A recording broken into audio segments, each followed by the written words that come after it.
क्या आप जानते हैं कि आखिर लकड़ी से कागज को कैसे बनाया जाता है? आखिर कागज को बनाने के लिए इन लकड़ियों को कौन कौन से प्रोसेस से गुजारा जाता है? कागज की डिमांड इतनी ज्यादा होती है कि रोजाना लकड़ों से भरे 50 से 60 ट्रक का यूज किया जाता है। तो चलिए जानते हैं कागज बनने के शुरू से लेकर अंत तक के सफर के बारे में। इस प्रोसेस में सबसे पहले हम ऐसे पेड़ का चयन करते हैं जिसमें वुड फाइबर यानी लकड़ी के रेशे की मात्रा अधिक हो, जैसे कि स्प्रूस, पाइन जैसी लकड़ियों का इस्तेमाल किया जाता है। चयन करने के बाद इन पेड़ों को मशीनों से काट कर एक जगह इकट्ठा किया जाता है। उसके बाद इन लकड़ियों को ट्रकों में लोड किया जाता है। दोस्तों, ये लकड़ियों का सिर्फ एक ट्रक नहीं होता, बल्कि 50 से 60 ट्रक होते हैं। इन सभी ट्रकों को पेपर बनाने वाली फैक्ट्री में ले जाया जाता है, जहां पर पहले इसे ट्रक में से अनलोड किया जाता है। यहाँ पर सबसे पहले मशीन के द्वारा लकड़ी की छाल को अलग किया जाता है। इसके बाद लंबी लंबी लकड़ियों के छोटे छोटे टुकड़े किए जाते हैं। इसके बाद इन लकड़ी के टुकड़ों को एक क्रशर मशीन में डाला जाता है, जहां पर ये मशीन इन लकड़ियों को छोटे छोटे चिप्स में कन्वर्ट करके बाहर निकालती है।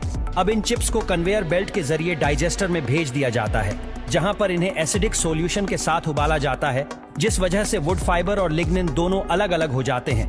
दोस्तों, अगर आपको लिग्निन के बारे में नहीं पता तो बता दें कि लिग्निन एक सबस्टेंस होता है जो कि लकड़ी को कठोर बनाए रखता है। अब इस बचे हुए वुड फाइबर को अच्छे से पानी से साफ किया जाता है, जिससे बचा हुआ एसिडिक सॉल्यूशन बाहर निकल जाता है और फाइबर और भी ज्यादा सॉफ्ट और क्लीन हो जाता है। लेकिन तब भी वह इतना साफ नहीं होता कि हम इससे पेपर बना सके।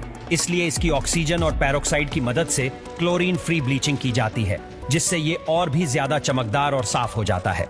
अब अगर हम इस ब्लीच किए हुए वुड फाइबर से सीधे ही पेपर बनाएंगे तो उसकी डेंसिटी बहुत कम होगी, जिस वजह से उसकी क्वालिटी थोड़ी कम हो सकती है। इसलिए पेपर की क्वालिटी बढ़ाने के लिए वुड फाइबर में कैल्शियम कार्बोनेट मिलाया जाता है और उसे अच्छे से मिक्स किया जाता है। इस सारे मिक्सचर को पल्प या लुगदी कहते हैं। अब हमने जो पल्प बनाया था उसमें बहुत सारा पानी ऐड कर दिया जाता है, जिससे वो और पतला हो जाता है। और अगर हम कलरफुल कागज बनाना चाहते हैं तो इसमें हम कलर भी ऐड कर सकते हैं। इसके बाद इस सारे मिक्सचर को पेपर मेकिंग मशीन में भेज दिया जाता है। पेपर मशीन ही वो मेन मशीन होती है जो पल्प को पेपर में कन्वर्ट कर देती है। पेपर मेकिंग मशीन में एक खास चेंबर लगा होता है जिसे हेड बॉक्स कहा जाता है। इस हेड बॉक्स में पल्प को डाला जाता है। जानकारी के लिए बता दें कि इस हेड बॉक्स में सक्शन ब्लेड लगे होते हैं, जिसके बाद पल्प को प्रेशर के साथ रोलर पर भेज दिया जाता है। कई सारे रोलर में से पल्प को पास किया जाता है, जिस वजह से पल्प का पानी धीरे धीरे बाहर निकल जाता है और पतला पेपर बनता जाता है। अब लास्ट में इसे एक गर्म चेंबर से गुजारा जाता है, जिससे कागज की पतली परत से पूरा पानी निकल जाता है और हमें सूखा कागज मिल जाता है। दोस्तों, आशा है आपको लकड़ी से कागज कैसे बनता है ये वाली वीडियो आपको पसंद आई होगी, तो वीडियो को लाइक करना और हाँ, ऐसी वीडियो देखने के लिए हमारे चैनल को सब्सक्राइब जरूर करिएगा और कमेंट में जरूर बताइए ये वीडियो आपको कैसी लगी।